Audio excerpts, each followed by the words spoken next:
Eat this little berry raw and it can make you pretty sick. But turn it into a syrup and it will help keep the coughs and colds away all winter. We absolutely swear by this stuff. It's elderberry syrup and I'm in the kitchen with Lou and she is going to make us some now and I'm going to talk you through it.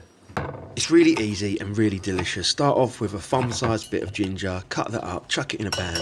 You want to get 1/8 of a teaspoon of cinnamon, 1/4 teaspoon sumac, 1/8 of a teaspoon turmeric, 1/4 teaspoon black peppercorn, 5 cloves, a cup of elderberries, and a whole lemon. Slice. You lemony bastard. Then you're going to want 4 cups of water. Good stir by my lovely wife. And bring to a rolling boil. While it's bubbling on the stove, you don't really have a set time, but what you're looking for is for the liquid to have reduced by between 1/3 to 1/2. You cheeky little cunts. Yeah, is when you know it's ready. Last ingredients is honey, and before we get there, this is probably the only technical stage of this whole thing, other than chucking it in the pan and bringing it to a boil, is the adding of the honey. Before we add the honey, we are just going to strain, give it a squeeze, and now for the technical bit.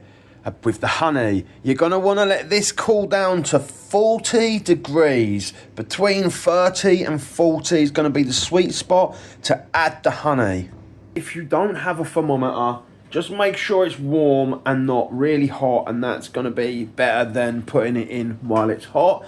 And let me explain why you need to do this. In essence, the most medicinal properties of the honey diminish once they are heated above 40 degrees. So because this is gonna be to help with winter flus and colds and that sort of thing, you really want as much medicinal goodness as you possibly can, and honey is packed full of it raw at 225 grams or half a pound.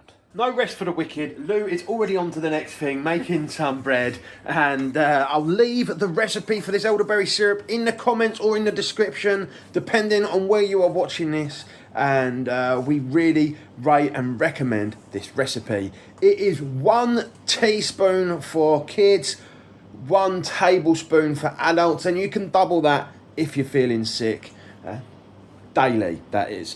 Then, the one last thing I will say is it doesn't store forever, probably 2 to 3 months.